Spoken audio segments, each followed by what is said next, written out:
Welcome to the Indian Tech Icon Spotlight, where leadership is fueled by vision and validated by impact. I'm your host, Sheetalohal Acharya, and let's welcome Anamika today, who brings vision, leadership, and innovation to every transformation journey. Hi, Anamika. Welcome to our show, and it's truly wonderful to have you with us on our show today. Hi, Sheetal. It's my pleasure to be here. Let's begin from your career journey, Anamika. Starting from your very first role to now where you are right now, how this journey has been for you. Absolutely. So it's been a wonderful journey, lots and ups and downs as it should be. I was pretty lucky that I started working with McKinsey. So a small town girl who started working with such a big multinational consulting company. So pretty lucky. Started there as an analyst. And I always say it's great if you work with the consulting because they actually teach you to solve every single problem. So being a proud consultant in my career journey. After McKinsey, I moved to Canada, started working here. And since then, transformation, customer experience transformation, digital transformation, now technology transformation, system transformation. So my career has been all about transformations, interestingly, but purely focused on people. So I always say, if your people don't love your organization, your customers never going to love your organization. So I love technology, but I love people more. So you put the power of people, technology, and a great culture together and wonders happen. So that's how I would say. So from an organization's perspective, worked with McKinsey as a business analyst consultant, then came to Canada, worked with ATB Financial. It's a crown corporation in banking. Back then we were doing basically transition of all this ATB systems to SAP. Then we started the corporate transformation. Then I joined Enbridge, and Enbridge was starting the Tech and Innovation Lab. Exciting journey because such a traditional industry like oil and gas, and I'm talking about 2019, setting up the Tech and Innovation Lab, great experience. Then I started doing my executive MBA for 2 years with my job, and I got an opportunity to kickstart the transformation of Western Financial Group as a vice president for their business and technology transformation. Great journey with them, 2 years, completed my executive MBA in the meantime, and this great opportunity came to my way, which was lead the finance transformation for the corporate transformation of STI, again, a crown corporation, Saskatchewan Government Insurance, and I've been with them for the last 3 years. That's wonderful. Now let's talk about your current role. What are your day-to-day responsibilities? How a usual, work day look like for you? It's interesting. As I said, I've led many transformations, but every transformation is so similar yet so unique from the other ones. So I've been with the Saskatchewan Government Insurance since September 2023. And my role is Senior Director. It's a corporate transformation that's happening. And I lead the finance side of that transformation. So I'm not a finance person, but I'm a strategist and a visionary. So leading that finance piece in the entire corporate transformation. What my day-to-day life looks like is, it depends. What I mean by that is, what stage of your transformation you are, it depends from that perspective. So just to give an example, when we started, my entire year was to put the strategy and the vision together, the roadmap, then getting our consulting teams to achieve the roadmaps and the milestones that we've defined. In the meantime, bringing our individuals and our team members together to achieve the vision that we have identified.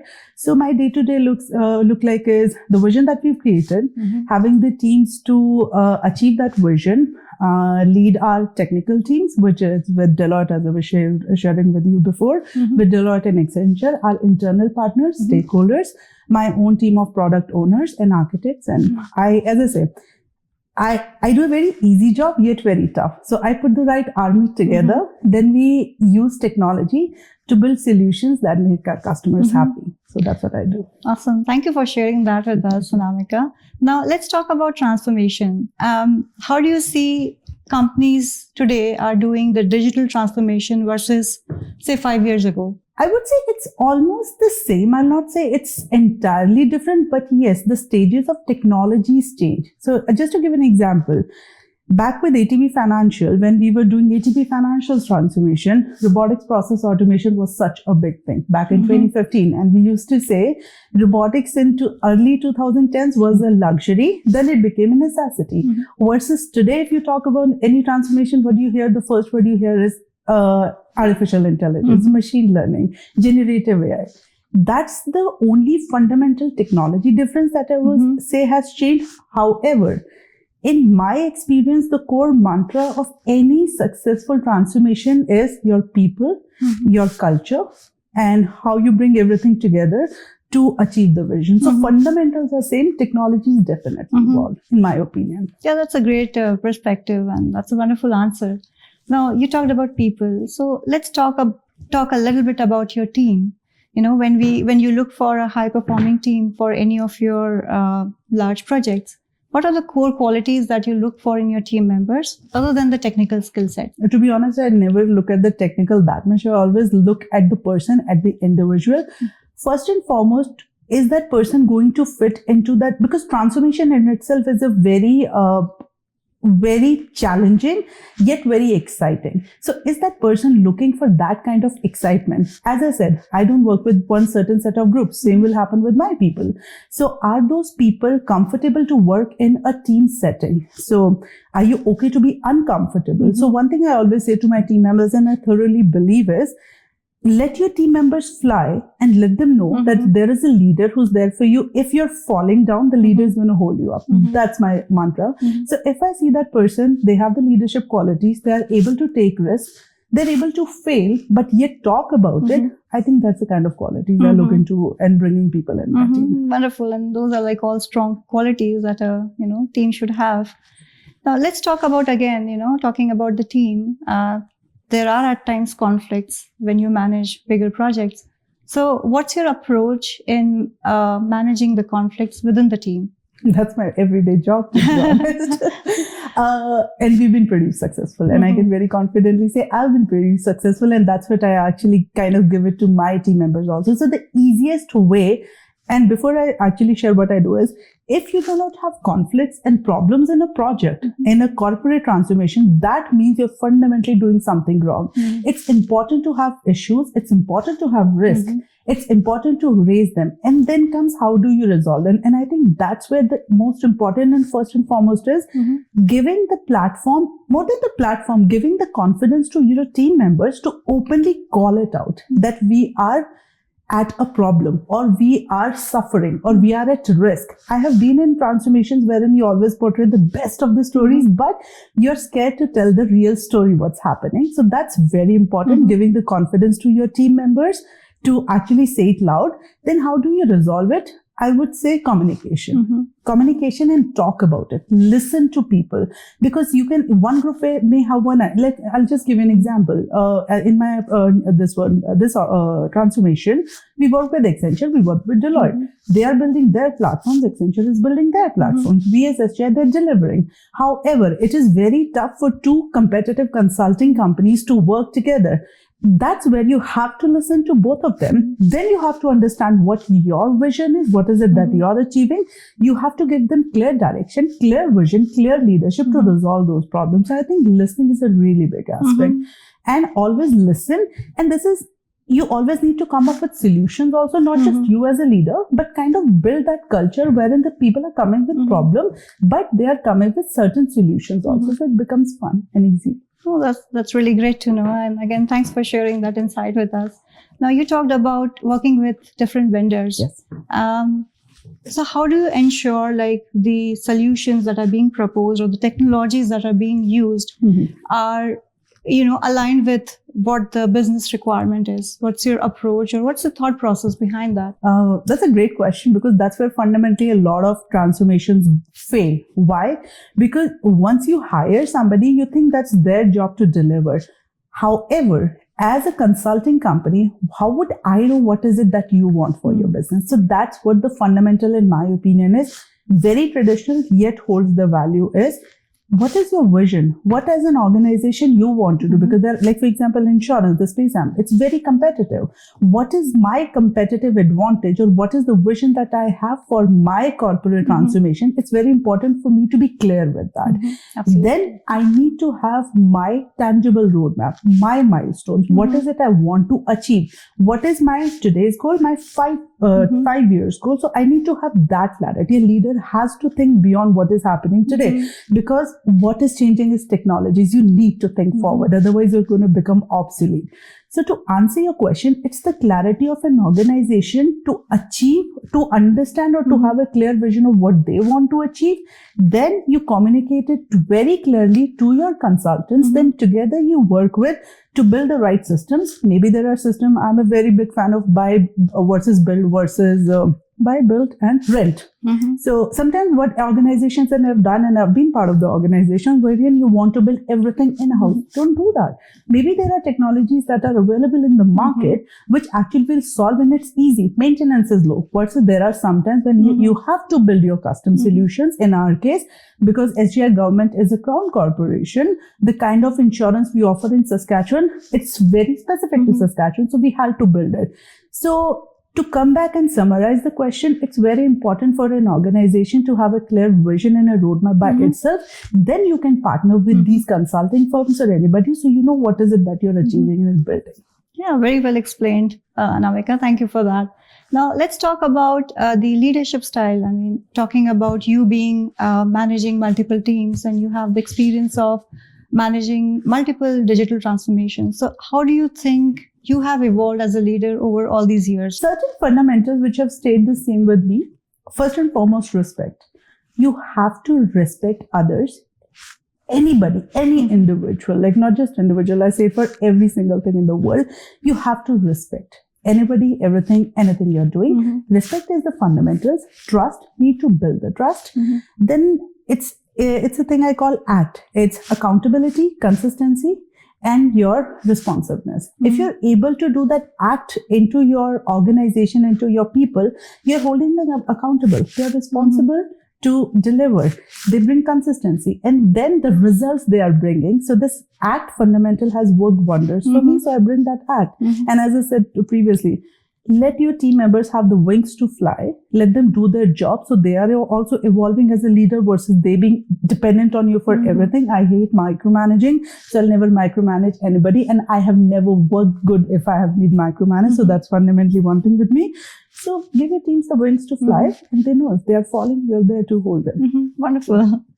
Now, talking about the tech landscape, right? It's ever evolving. So how do you ensure that you keep pace up to the ever evolving technologies, and not just for you, but for your team as well? Being in part of transformations, I have seen that. I've been part of that. And I think the easiest way, we are in this tech era, we are in this internet era, it is so easy to learn things. If you have your phone, you spend so much time on Instagram, might as well just spend the time on YouTube. I'm myself doing that. So I'm learning a lot about generative AI right now, because I've been an expert on robotics process automation, confidently can say across Canada, because we were one of the first few companies in Canada with ATB Financial who actually introduced RPA, robotics process automation, to its full potential. And I'm talking about 2014, 15, when it was just a luxury. So I have been in that atmosphere wherein being part of technology, it makes you uncomfortable, but yet very exciting. So I kind of know the way to learn it. So to answer your question, it's learning from the easy, available, and free sources that we have. Being an alumni with McKinsey, my favorite pastime is I open these links with McKinsey, and they post a lot of reports which are free of cost. I learn a lot from that, a lot. Like with that, maybe if I open my laptop, you'll at least see 10 tabs open which are related to generative AI with McKinsey. Very easy. And not just with McKinsey, you can open any consulting firm. They share this valuable knowledge, and I share it with everybody, learn from that. Mentors, very important. And your friends. One of my friends, he's really great with the AI. And I literally, this week I met him for a dinner, and I said, you have to teach me that. So ask for help. So that's a kind of, ever evolving process. Like as an individual, you just need to keep learning, especially when we are in a tech space. So that's very 100%. important. I'll actually share one thing in which you'll hear me saying again and again. If I'm feeling comfortable in a position I am, a role I am, I will very openly say to my leader that I'm very comfortable, because as soon as you start becoming comfortable in a role, that means you're stopping your learning journey. So being comfortable to me is equal to becoming obsolete, and that's what I don't like. So Anamika, I'll be changing lanes a little bit over here and would like to know what brought you to Calgary and what made you to, settle down in Calgary. Absolutely. So simply put, love brought me to Canada.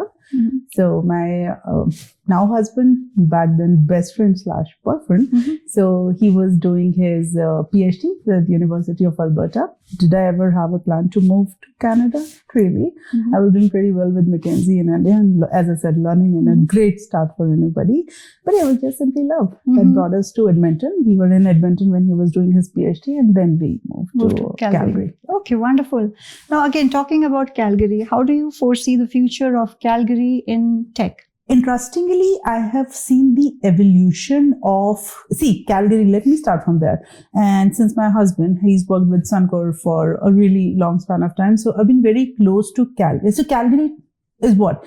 Calgary is oil and gas, purely. For that matter, Canada, but especially the Alberta side. So wherever oil goes, Calgary's economy goes. We've seen the best and the best of the days, and we've seen the worst and the worst of recessions in the state.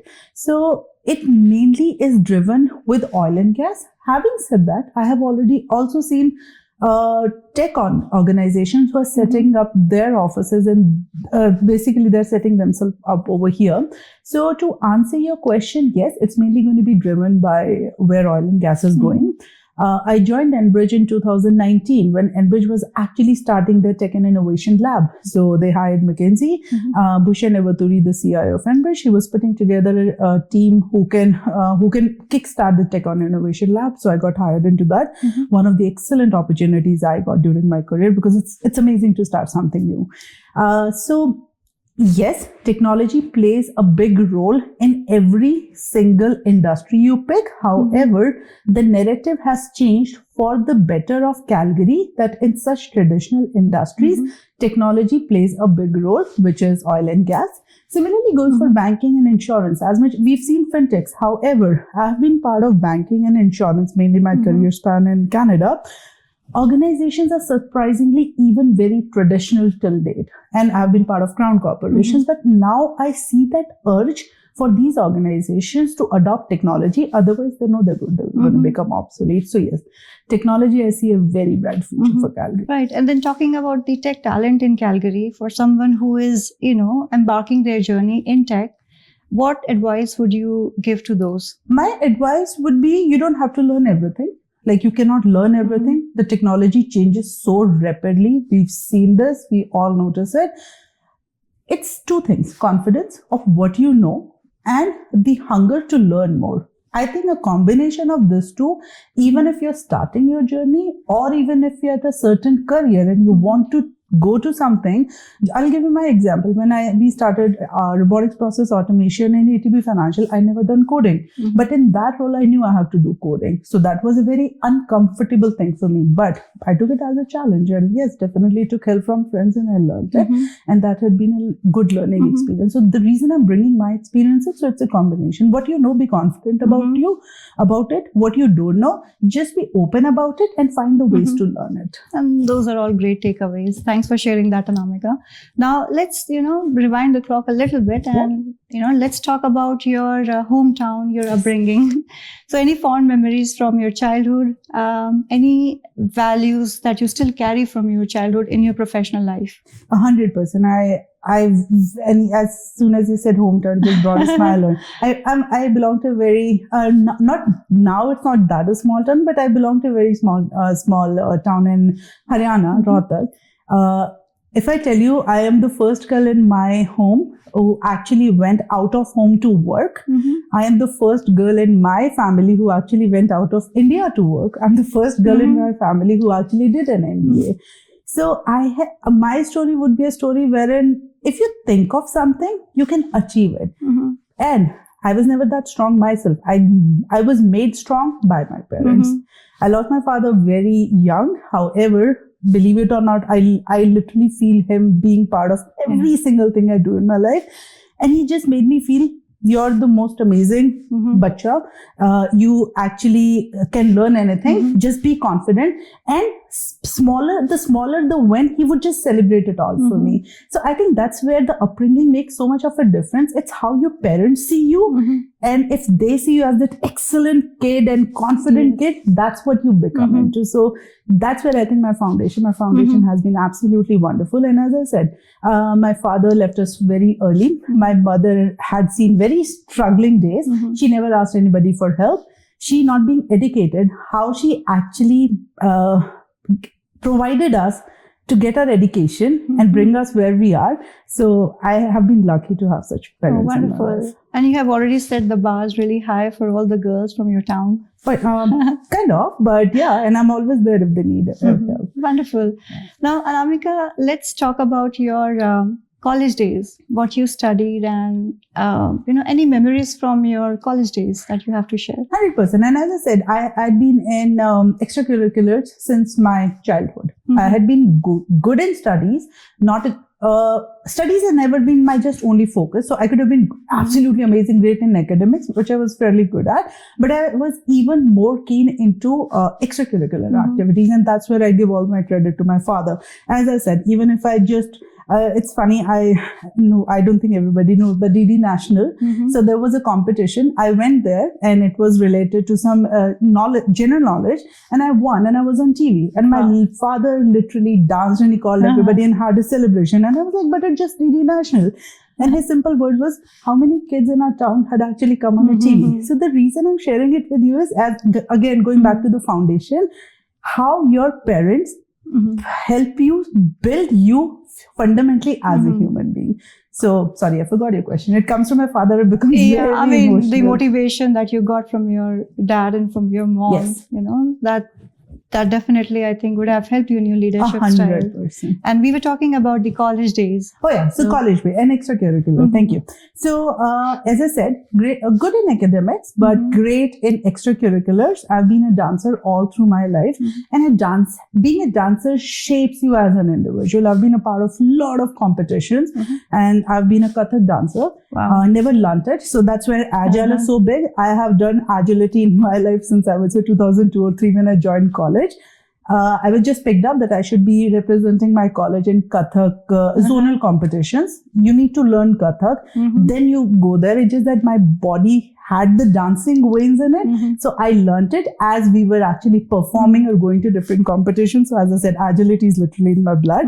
So it's important for you as a parent to actually imbibe your kids to learn something and to be more focused into other than curricular activities. And that has shaped me as an individual. So being a dancer is something I've thoroughly enjoyed till date. So Anamika, let's talk about, family again. So who all are the key anchors in your family?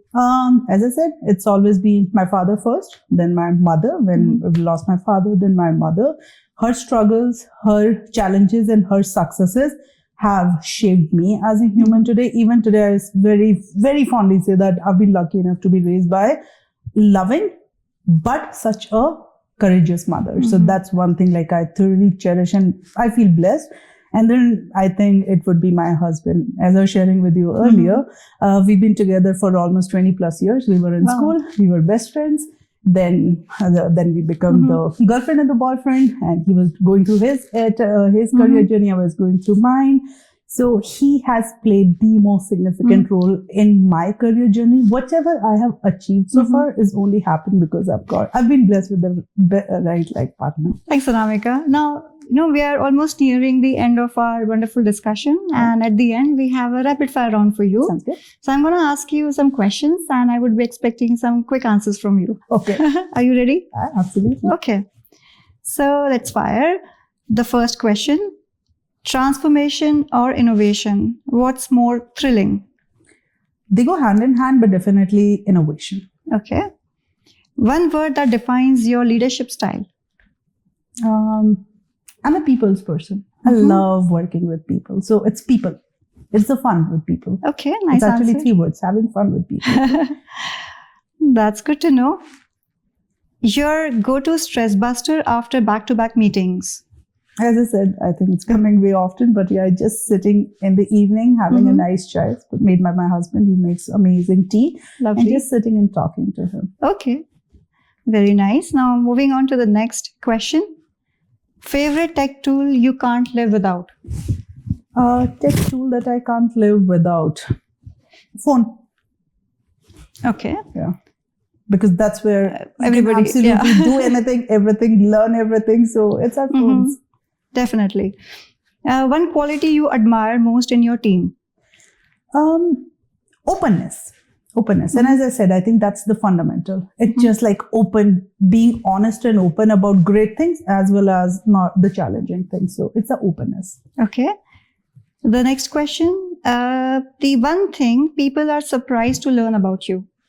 That I'm very extrovert. I am a very extrovert person. It's a funny story, and I'll take a bit of a minute here. When I went to my Kellogg Schulich executive MBA, we were getting to know each other, and I said, I'm introvert. The entire class laughed, and I was like, no, I am. I look very extrovert, but I am not. So I'm a bit of introvert, but I look very Depending on time. I think that's just me. But yeah, it comes very natural. So people think I'm very extrovert, but I'm not. Okay, that's good to know. And for those who, for them who doesn't know that part of yours. So yeah, wonderful. The last question.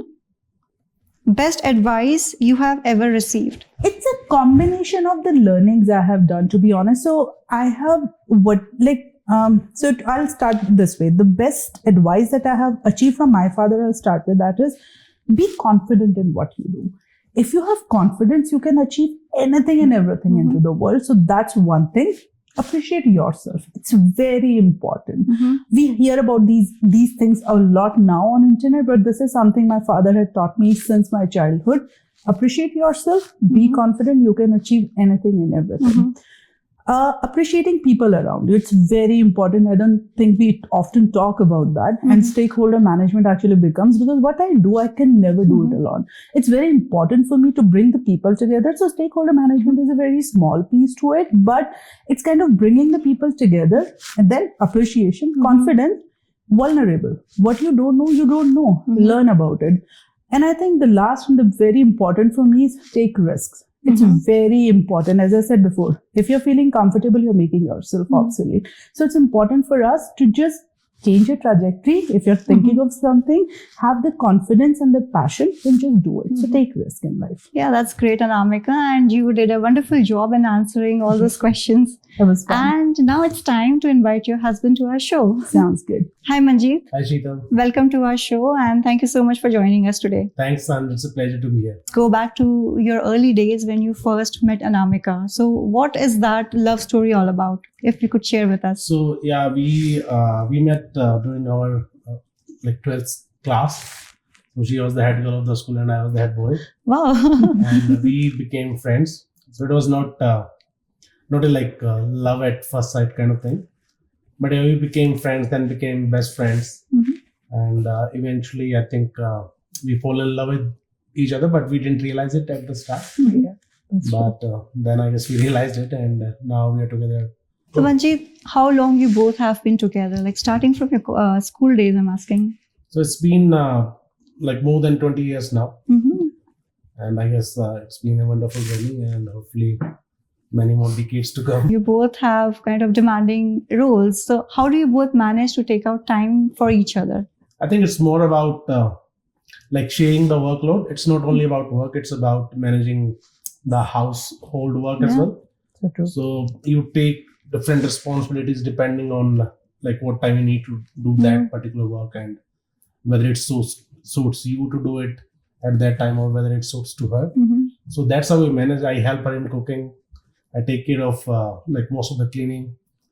And that way, I think that's the only way when you can helping each other with different works in the house. That's way you get to spend more and more time with each other, I would say. Definitely. And then I think, that's where he's underselling himself. And I think that's where the importance of choosing the right life partner in your life comes is.